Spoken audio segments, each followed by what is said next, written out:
क्या आप जानते हैं कि गोलोक के उस अत्यंत गोपनीय निकुंज में जहाँ साक्षात ललिता और विशाखा जैसी महान सखियां भी प्रवेश करने से पूर्व संकोच करती हैं, वहाँ कुछ नन्ही सुकुमार और दिव्य बालिकाएं बिना किसी रोक टोक के प्रवेश करती हैं। ब्रज की उन गोपियों में जो कृष्ण के साथ रास रचाती हैं और उन मंजरियों में जो केवल श्री राधा के चरणों की धूल बनकर जीवित रहती हैं, आखिर क्या अंतर है? आज के इस अंक में हम चर्म चक्षुओं से परे हृदय के उस द्वार को खोलेंगे जहाँ सखी भाव और मंजरी भाव के बीच का वह सूक्ष्म और अलौकिक रहस्य छिपा है, जिसे स्वयं महादेव ने भी गोपी बनकर अनुभव करना चाहा था। तैयार हो जाइए भक्ति, रंग और दिव्य फैंटेसी की एक ऐसी यात्रा के लिए जो आपको निकुंज के उस छोर पर ले जाएगी जहाँ प्रेम ही सेवा है। गोपी और मंजरी दिव्य निकुंज का सूक्ष्म रहस्य। श्री राधा कृष्ण की नित्य लीलाओं में गोपियों और मंजरियों का स्थान अत्यंत विशिष्ट है। यद्यपि दोनों ही प्रेम की प्रतिमूर्ति हैं, किंतु उनके भाव और सेवा में वो अंतर है जिसे केवल रसिक भक्त ही अनुभव कर सकते हैं। एक स्वरूप और भाव का मूल अंतर। एक स्वरूपगत भिन्नता। गोपी और मंजरी की पहचान। गोपियाँ और मंजरियाँ दोनों ही पराशक्ति हैं, श्री राधा जी की काया का विस्तार है, परंतु गोपियाँ सखी रूप में हैं जिनका कृष्ण के साथ प्रेम का संबंध सख्य यानी मित्रता और मधुर है। वहीं मंजरियाँ अत्यंत छोटी आयु की कलिकाएं हैं। मंजरी का शाब्दिक अर्थ है फूल की वह कोमल कली जो अभी पूरी तरह खिली नहीं है। उनका स्वरूप पूर्णतः श्री राधा के चरणों में समर्पित है। जहाँ गोपियाँ कृष्ण से मिलने की इच्छा रख सकती हैं, मंजरियाँ स्वयं को केवल श्री राधा की दासी मानती हैं। दो सख्य बनाम दास्य रति भाव की तुलना। गोपियों का भाव सख्य गोपियाँ राधा और कृष्ण के बीच सामंजस्य बिठाती हैं। वे कृष्ण के साथ हास परिहास करती हैं और कभी कभी मान यानी क्रोध भी करती हैं। उनका प्रेम कृष्ण के साथ बराबरी का या सखा जैसा है। मंजरियों का भाव दास्यर्थी। मंजरियों का प्रेम अहेतुकी और पूर्णतः निस्वार्थ है। वे कृष्ण के लिए अपने लिए कुछ नहीं चाहती। उनका सुख केवल श्री राधा की सेवा में है। यदि राधा जी प्रसन्न है तो मंजरियां ब्रह्मांड का सर्वोच्च सुख अनुभव करती हैं।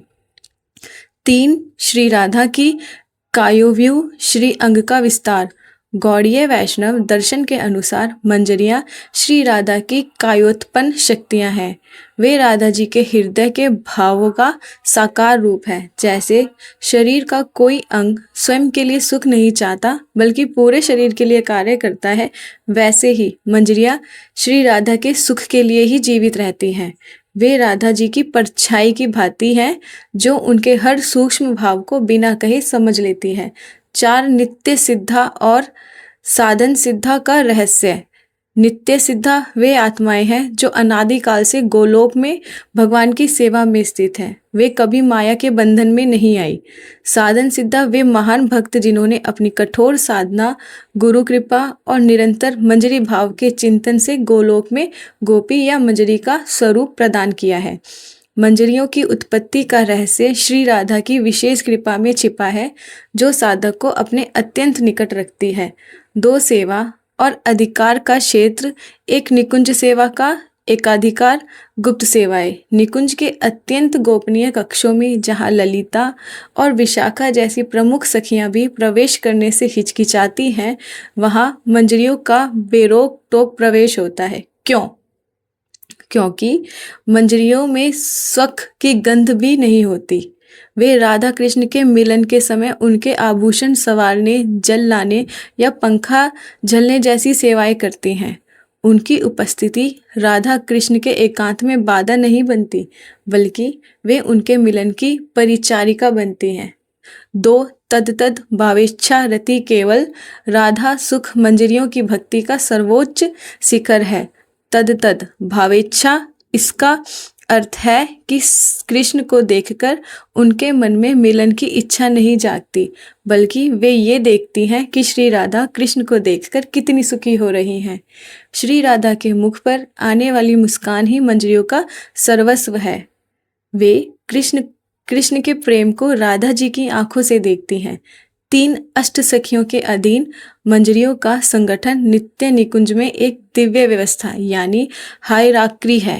सबसे ऊपर श्री राधा कृष्ण है, उनके नीचे अष्ट सखियां यानी ललिता, विशाखा, चंपकलता आदि हैं जो लीला का प्रबंधन करते हैं। प्रत्येक सखी के अधीन अनगिनत मंजरियां होती हैं, जैसे रूप मंजरी, रति मंजरी, लवंग मंजरी आदि। यह मंजरियां अपनी अपनी सखियों का मार्गदर्शन में श्री राधा की परिचर्या करती हैं। 4 भोजन और श्रृंगार सेवा दिव्य कार्यों का वर्णन। मंजरियों के दिन रात के कार्य अत्यंत मनमोहक हैं। श्रृंगार सेवा में श्री राधा के चरणों में महावर लगाना, उनके केशों को गूंथना और उन्हें दिव्य रत्नों से सजाना। भोजन सेवा कृष्ण के लिए 56 भोग तैयार करना और राधा जी के अधरामृत यानी बचा हुआ प्रसाद पाकर निहाल होना। अन्य सेवाएं इत्र छिड़कना, पान के बीड़े तैयार करना और प्रिया प्रियतम के लिए फूलों की सेज सजाना। प्रेम की पराकाष्ठा और गौण्य वैष्णव साधना। श्री राधा कृष्ण की नित्य लीलाओं में मंजरियों का स्थान प्रेम की उस सीमा पर है जहाँ स्व यानी अपना अस्तित्व पूर्णतः समाप्त हो जाता है और केवल प्रियतम का सुख ही शेष रहता है। 3 प्रेम की पराकाष्ठा और दर्शन, 1 कृष्ण मिलन की अनच्छा परम त्याग का रहस्य। मंजरियों के हृदय में कृष्ण के प्रति अगाध प्रेम है, फिर भी वे कृष्ण से प्रत्यक्ष मिलन यानी शारीरिक या एकांत मिलन की तनिक भी कामना नहीं करती। कारण वे जानती हैं कि यदि वे कृष्ण से मिलेंगी तो उनका ध्यान अपनी स्वामिनी श्री राधा जी की सेवा से हट जाएगा। उनके लिए कृष्ण उपभोग की वस्तु नहीं, बल्कि उनकी प्राण वल्लभा श्री राधा के प्राण प्रिय हैं। वे कृष्ण को केवल श्री राधा की आंखों से देखती हैं और इसी में उनकी पूर्णता है। 2 राधा कृष्ण का मिलन सुख परमानंद का रहस्य है। जब श्री राधा और कृष्ण का मिलन होता है तब मंजरियों को जो सुख मिलता है वह स्वयं राधा जी के सुख से भी कोटि कोटि गुना अधिक होता है। रहस्य, जैसे एक कली यानी मंजरी फूल के खिलने पर आनंदित होती है, वैसे ही राधा रूपी लता के कृष्ण रूपी तमाल वृक्ष से लिपटने पर मंजरियां प्रफुल्लित हो उठती हैं। उन्हें युगल सरकार के मिलन के दर्शन मात्र से वह दिव्य उन्माद प्राप्त होता है जो बड़े बड़े योगियों के लिए दुर्लभ है। 3 विप्रलंब और संयोग। भिन्न मानसिक दशाएं गोपियों सखियां विरह में यानी विप्रलंब में गोपियां कृष्ण को उल्हाना देती हैं, रोती हैं और कभी कभी व्याकुल होकर सुधबुध खो देती हैं। संयोग में वे कृष्ण के साथ नृत्य और विहार करती हैं। मंजरियां विरह में मंजरियां केवल इस बात से दुखी होती हैं कि उनकी स्वामिनी श्री राधा जी दुखी हैं। मिलन में वे सक्रिय होकर सेवा में जुट जाती हैं, जैसे पंखा झलना, इत्र लगाना या पान देना। उनका अपना कोई स्वतंत्र हर्ष या शौक नहीं है। उनका हृदय राधा जी के हृदय का दर्पण है। 4 मधुर रस की 2 धाराएं, कामरूपता भक्ति और संबंध रूपा भक्ति। ओ कामुपा भक्ति, इसमें गोपियों का कृष्ण के प्रति वह प्रेम है जो मिलन की तीव्र इच्छा से भरा है। यह भौतिक काम नहीं बल्कि दिव्य प्रेम है। संबंध रूपा भक्ति, इसमें मंजरियां आती हैं जो राधा जी के साथ अपने अटूट दास्य संबंध के कारण कृष्ण की सेवा करती हैं। वे कृष्ण की प्रेयसी बनने की बजाय दासी बनना अधिक श्रेष्ठ मानती है। 4 गौड़ीय वैष्णव सिद्धांत और साधना एक मंजरी भाव महाप्रभु की अनुपम देन है। श्री चैतन्य महाप्रभु ने संसार को वह रत्न दिया जो पहले कभी नहीं दिया गया। उज्जवल नीलमणि रस महिमा महाप्रभु ने सिखाया कि जीव का परम लक्ष्य केवल मुक्ति नहीं बल्कि श्री राधा की दासी बनकर निकुंज की सेवा प्राप्त करना है। यह मंजरी भाव गौड़ीय वैष्णव धर्म की प्राणवायु है जो साधक को गोलोक के अंतर्गत लीलाओं में प्रवेश दिलाती है। दो रूप मंजरी का रहस्य श्री रूप गोस्वामी नित्य लीला में श्री रूप मंजरी है। योगदान उन्होंने भक्ति रसामृत सिंधु और उज्ज्वल नीलमणि जैसे ग्रंथों के माध्यम से मंजरियों की सूक्ष्म सेवाओं का शास्त्र सम्मत वर्णन किया है। वे मंजरियों की अग्रणी हैं और उन्हीं की कृपा से एक साधारण साधक निकुंज सेवा का स्वप्न देख सकता है। 3 अनंग मंजरी श्री नित्यानंद प्रभु की शक्ति, श्री अनंग मंजरी श्री राधा जी की छोटी बहन है और साक्षात श्री नित्यानंद प्रभु यानी बलराम जी का स्वरूप मानी जाती हैं। विशिष्ट स्थान अनंग मंजरी मंजरियों और सखियों के बीच की एक कड़ी है। वे अत्यंत करुणामयी हैं और पतित जीवों को पकड़कर श्री राधा के चरणों में समर्पित कर देती हैं। उनकी कृपा के बिना निकुंज के महल में प्रवेश असंभव है। 4 रागानुगा भक्ति मार्ग साधना से सिद्धि तक यह मार्ग केवल नियमों यानी वैध भक्ति पर नहीं बल्कि लोभ और भाव पर आधारित है।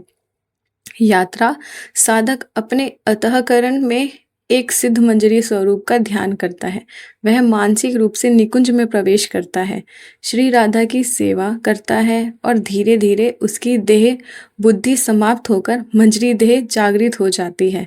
यह साधना अत्यंत गुप्त और गुरु के मार्गदर्शन में की जाने वाली दिव्य क्रिया है। राधे राधे।